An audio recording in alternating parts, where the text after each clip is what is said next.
through the Forex market and commodities with you, just so you've got a few charts to look at for this coming week. So we're going to start off with the dollar index. Now we're currently short the US dollar, and we have been from roughly 95 after it rejected 95.50. We're selling it all the way down to 93.20. What we will find is, now the market's created a new low structurally, we'll probably find that we'll get a pullback now into around 94.30, 94.40. If we drop down to the 4-hour chart, that'll be somewhere around the weekly pivot in here, in and around this sort of structure zone. So watch out for the dollar index coming into that sort of zone there, and from this point here we'll be then looking to add into our already existing dollar short trades, running those down to 93.20, and then potentially if we get a breakthrough towards 91. So how do we look at that into the euro? Well, you can see our original trade here on the euro from major support. We took that. We've also added in, which hit target today on this point here. It's 1.1780. Now what we're looking for is a retracement back to structure. So either the trend line, structure highs, weekly pivot. It will depend. We'll look for price action. We'll look to see how the market stalls before then rotating back to the upside. So we're now looking for some sort of decent retracement into support before looking for the next impulse movement to the upside. Cable, well, interestingly today we had some what was seen as positive news by the market from the UK cabinet that gave sterling a gap up overnight. It continued to rally throughout the day, and as you can see now it's pulled back into what is our structure support. Potentially it may come back a little bit further, somewhere into this zone here. So it may come back down into this region here, about 132.70.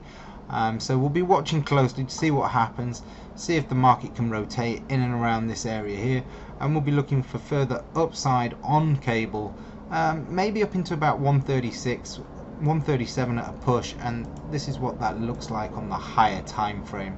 So you can see here we're looking at this effectively forming another high over here, mirror image of this. So you can see a double top neckline, cycle high. We're looking for that same cycle high coming into this point here, so around 137. That'll also follow seasonal bias for short on the US dollar. The one downside to sterling is all the uncertainties regarding Brexit, so be a little bit cautious when trading sterling.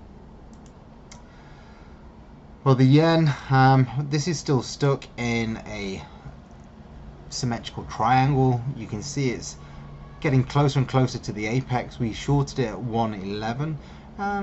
It did move quite well initially, and then it started to consolidate. If we drop down to the 4-hour, you'll see how it's just getting very choppy within the middle of these two trend lines, and we're just consolidating in between 110.80 and 110.30. so 50 pip range we seem to be stuck in, and we're looking for the market to break to the upside or the downside. My preference is towards the safe havens.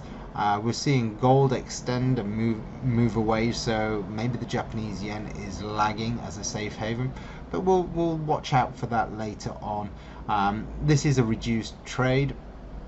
Okay, on to Kiwi. This is probably one of our preferred markets throughout July due to seasonal tendencies and commitment of traders. So we're long, as you can see from down here. Our trade 2 was through this point here, and trade 3 we haven't yet taken yet. We're looking for a retracement, so this is just a guideline, and you can see where we're sort of forecasting initial targets, which is around the 7,000, but extended targets, we're really going to push this one, and hopefully we can get continued traction all the way up to around 7,300. So that would be what we're looking for from Kiwi. Last chart that we're going to focus on today is gold, and you can see what we've got. Let me just, if I go out to the weekly chart, what we've done here is these turning points. These are the correlations with dollar yen, so you'll be able to see where dollar yen turned and look at it with gold. And right now you see you've got Morningstar formation on the weekly chart. Expect to see gold at least come up to 1300, potentially 13.50. So right now we're long from 12.43. We took an add-in trade at 12.56, and we'll be looking to potentially take more trades on this. But if you're not in this on the add-in trade, then I'll be looking to get back in now, because I do think we'll get another pullback into around this 12.56, 12.57 area. So there's opportunity for those that bought it on the break. Fantastic. If you didn't, and there's opportunity to potentially trade it on the retest. Right, that's it from Trade and Train today. Hope you enjoyed our market overview.